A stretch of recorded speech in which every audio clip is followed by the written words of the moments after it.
Listen, our first question is from Cole. Cole says this: I'll be turning 33 in a month, and that's one of my favorite birthdays.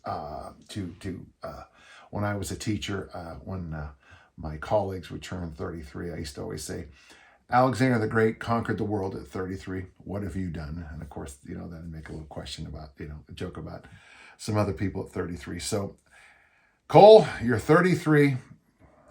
How are you doing?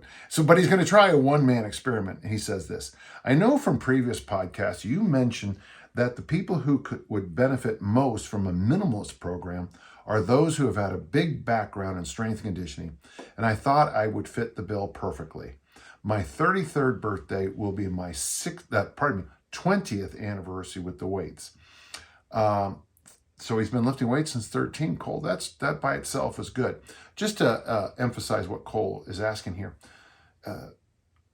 I think minimalist programs work well if you have a massive base of training underneath you. Sometimes if you decide, you've been training for 15 years and then somebody says, hey, why don't you just do 2 or 3 exercises? Very often that cut back on the number of things you do actually seems to kind of regenerate everything. For me, when I went to minimalist programs, the number one thing I noticed was it was up here. It was mental. It was like, oh, that's all I got to do. And because you make that sentence, you open up some new pathways and you improve. So good for you. I would like to focus on just 2 lifts 2 times a week and turn my brain off until next year and see how strong I can get. My home gym consists of a 32 kettlebell bell, a 32 kilogram bell, sorry about that, some glute loops, and a suspension trainer. What 2 movements would you recommend, and how should I go about progressing on a year-long program? Well, since you have a 32 kettlebell bell, I still, I remember Dr. Mark Chang saying one time, we still haven't, unpacked the original 2.0 program minimum. And that would be 2 days a week you do swings and Turkish get-ups. I also like the original program minimum that you don't really hear much about, but Pavel wrote about it in his first book, Russian Kettlebell Challenge, with the kettlebell snatch and the bent press. Now, I don't necessarily like either of these options, and I have an option I'm going to give you in just a moment. With this, now, because you mentioned the 32 kilo bell, I think the glute loops and the suspension trainer are marvelous. I would use those in your warm-up and your cool down. With the glute loops, we have that one little thing we do at the gym where I'll give you one example. We have several, but you do 15. So you have the band on your knees. You do 15 hip thrusts. You're on your back. You do 15 hip thrusts. You do 15 clamshells, 14 hip thrusts, 14 clamshells, 13, 13, 12, 12, 11. Yeah, all the way down to 1, 1. It's funny because when I say that, it sounds pretty easy. 15, 15, 14, 14. But I got to tell you, man, if you haven't been doing your glute work, your eyes will open. And on suspension trainer, I'm a big fan with suspension trainers with the single arm row, the T family, the Y family. And honestly, I think those are the 3 best things you can do with suspension trainers. So I would make sure you toss those in your training. My thought for you is to do a variation of the rite of passage. In fact, I'm going to tell you to do the rite of passage, but I'm going to get there with the variation.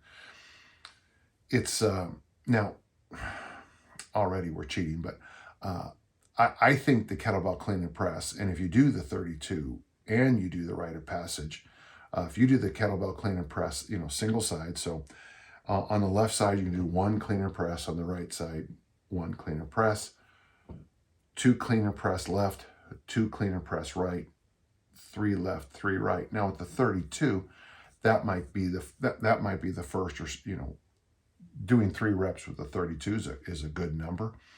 So you go 1, 2, 3, and then you come back. So single, single, double, double, triple, triple, and then come back and do another round of it. Same workout, single, double, triple, and then maybe even get a third round of it, single, double, triple. And there, right there, that's 18 reps of clean and press. That's a good start. Over time, you want to add 1, 2, 3, 4, and then over time you want to go 1, 2, 3, 4, 5, the rungs and the ladders. And if you ever build up with a 32 to 1, 2, 3, 4, 5, and you do it for 5 total rounds, that's 75. And I got to tell you, that's a good workout. The other thing is the other exercise. With the rite of passage, one of the things that was recommended was the swing. And as much as I like the swing, for you, I was thinking of doing the snatch. Now, this is an idea that we've kicked around for a while, of doing the snatch as the complement to the rite of passage. It kind of sounds to me of 16 tons.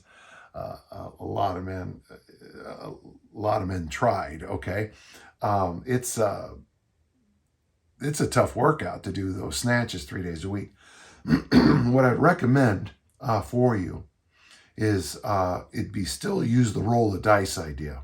In the original rite of passage, it was 2 swing days a week and 1 snatch day. One of the things that some of us had a conversation was years ago was make all 3 days snatch days. But the snatch days, if you do the roll of dice idea and you have 2, a pair of dice and you roll, that means you could get 10, 11, and 12 minutes of snatching. And a lot of us felt that was too much. So I had this idea, and I'd like you to try it, Cole, is you only use 1 die and you roll it, and that's the minutes of snatches you do.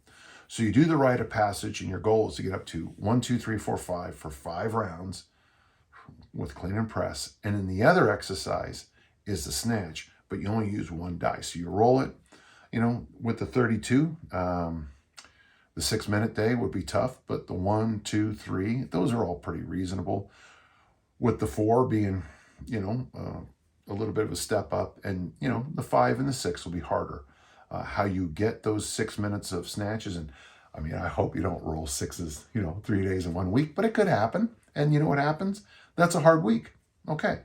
I would like you to always do the glute loops and the T, Y, and single arm going into every workout as your warm up. I think it's a good program. And how are you going to go progressing on it? Well, you're going to go 1 clean and press, both sides, 2, 3, and then over time, you're going to nudge up those numbers. 2 days a week on this program. I can see you going really hard 1 day a week on the clean and press side. In the rite of passage, traditionally, we have a medium and a light day. Of course, you might want to look up some of this and figure out how to do that. For me, it was pretty natural. I would find that I tried to go Monday, Wednesday, Saturdays on it when I first did the program. And I always made Saturday my hard day because that was the most time I had in the week. My daughters would sleep in on Saturday mornings, and that gave me a lot of time to get workouts in. And, the rite of passage, loaded carries, my Highland Game training, my Weight Pentathlon training. I could get so much work in on that one day, Saturday morning. Mondays was always the hardest day of the week for me because it's Mondays. And, there's a lot of songs about, how tough Mondays are. And I think it's still true. So on Mondays, I always made my light day. So if I did 5 rounds of 1, 2, 3 on Saturday, I would do 3 rounds of 1, 2, 3 on Monday. The other day, the Wednesday in this case, the medium day, you would go, if I did 5 on the hard day, 3 on the easy day, I think we're all knowing that we're going to do 4 on the medium day. After a while, I realized I don't like singles and 4s. I especially don't like 4s. So I slid over 2, 3, 5 as my numbers. And for me, 2, 3, 5 was better. So you can do it the whole workout this way. You can go with your reps being 2, 2, 3, 3, 5, 5. And then you can also go 2, 2 for 2 rounds. Pretty easy day. Of course, with the 32, it won't be. And you can also play around with the rungs going. You're going to do the easy day being 2, the medium day being 3, and the hard day being 5. I found that really natural for me. As I got closer, this would be when I was getting ready for the RKC, as I got closer and closer to the RKC, we were also moving into track and field. So as the head coach, I was extremely busy doing this program. And I was able, so I moved to the 2, 3, 5 to accommodate how, this very busy full-time schedule. I hope that helps. I like your idea. I don't know in the kettlebell world if you're going to find, let me just drop one more thing.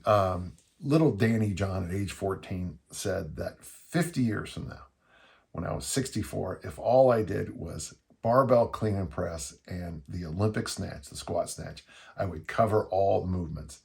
And it's funny because here I am older than 64. I'm 68 now, and, little Danny John's advice back in 1971 still holds true for me anyway. When I focus on the clean and press and the snatch, good things happen.